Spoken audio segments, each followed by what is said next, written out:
How's it going, everybody? This is Maxwell McGee, and welcome to GameSpot's demo for End of Nations. Joining me today is Chris Lena from Tryon Worlds. Chris, how you doing today? I'm doing great. Thanks Wonderful. for having me. So why don't you go ahead and start us out by explaining what type of game End of Nations is? End of Nations is a persistent online real-time strategy game. All right. So we're really trying to take the RTS genre and push it into the modern world, you know, being persistent, online, having massive number of people playing in battles. Well, let's go ahead and jump into some gameplay right now, and tell us about this armory screen that we're looking at.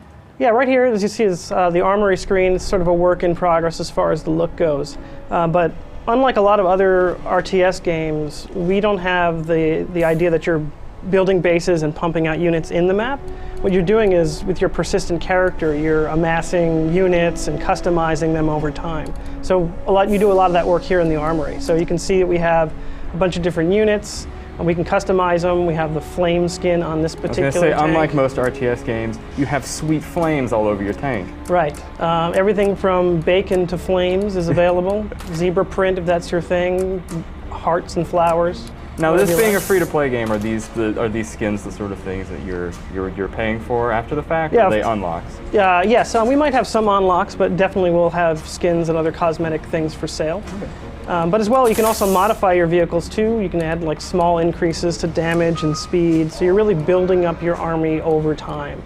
And then that tray in the bottom middle is the units you're going to be bringing into the map with you. So a big part of the strategy is figuring out what kind of units I want to bring in, what are they good against or bad against. Also, who am I playing with?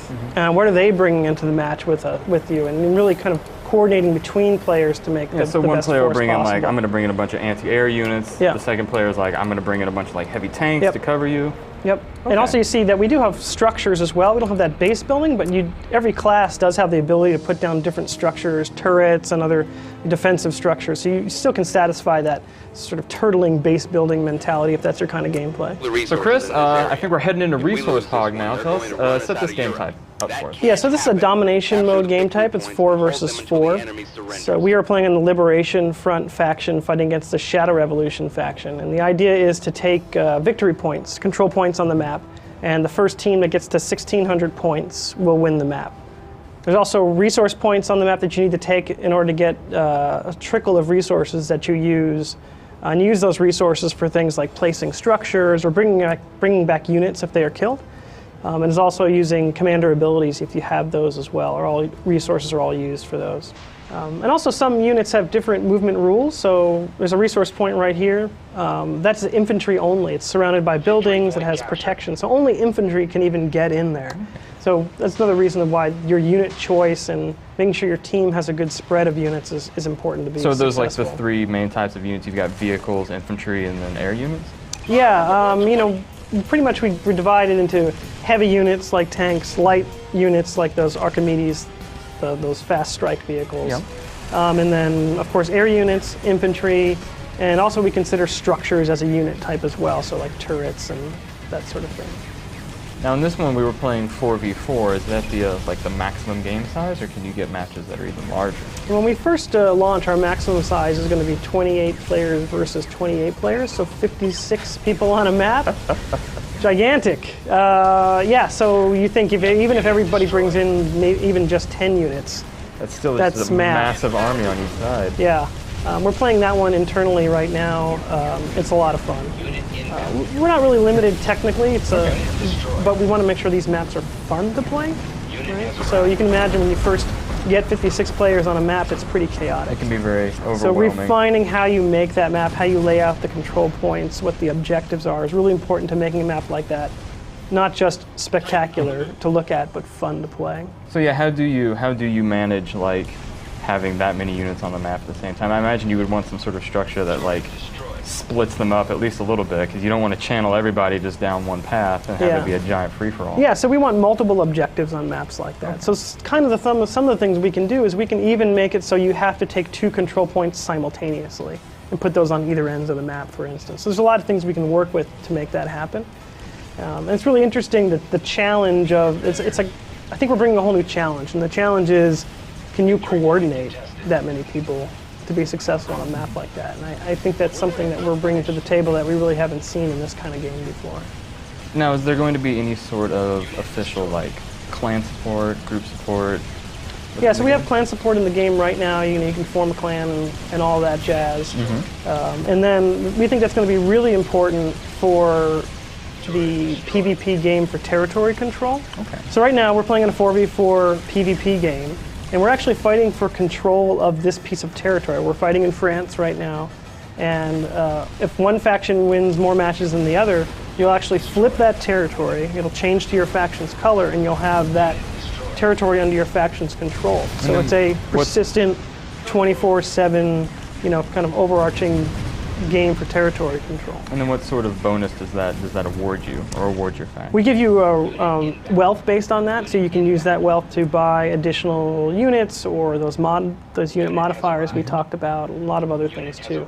So we're talking about giving other rewards as well, but definitely wealth for that. And then I would imagine that eventually resets itself, either Exactly. once factions conquered the whole world, or like after a certain date. Yeah, so we're doing it in seasons. We're not exactly sure how long the season will be, but probably around 3 months is a good guess. Okay. And at the end of that time period, whoever has the most territories, that faction will be declared the winner. They'll get extra rewards, and then there'll be a small dead period, and then it'll restart. So everyone has a chance to kind of start fresh and see what they can do. And then during that restart, could you, if you ever wanted to switch factions, is that a possibility? You can't switch factions, but you can create a character of another faction if you want.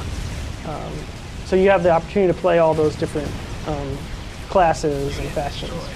Now, right now we're facing down human opponents, but is there AI support as well? Yeah, so we're not only launching with just our PvP maps, we're also launching with cooperative maps as well. So of course there'll be a tutorial, and we'll have cooperative, we'll be releasing cooperative story-driven maps as well, just like what you'd think you'd get in a boxed RTS campaign. So we're working on those. And we also have maps where you fight cooperatively just against waves of AI. So how long can you last on this map? So a lot of different game types. We want to have a huge variety because we're free to play. So one of the things we want to do is get this out there, see what people like and what they don't like. And then just like, an MMORPG, we can continue to look and release content. We're not in that situation where we have to create some big thing we stick in a box a year and a half later. We can just continually release maps, change maps, what you like, what you don't like, what's working, what's not working. So a real living world. So when you're deploying in the map, before you actually enter, there's a time period where you have an opportunity to chat with your team. You have your own chat channel just for your team if you want to use that, and you can talk about your different loadouts. And what I didn't point out in the Armory is that you have many preset loadouts you can make. So I could have 3, 4, 5 different companies made already. One's focused on anti-air, one is focused on defensive. So if you're like, hey, I've got a really great anti-air company I can bring along, why don't I go ahead and focus on that, and you guys focus elsewhere. So the common chat we're seeing in Alpha right now is, who's bringing in infantry, who's doing anti-air, and there's a coordination, and you choose your loadout, choose your company at that time.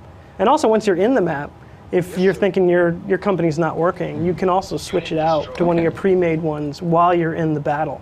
There's a resource cost to that, but so you have that opportunity to have that flexibility if things aren't working for you. Well, as we're wrapping up here, is there anything else you'd like to add about End of Nations? So just a reminder that we're in alpha testing right now, and we're pretty close to getting into our closed beta testing. So please visit our website, endofnations.com, and sign up for beta testing. Awesome. Well, thank you so much for stopping by. Thanks a lot.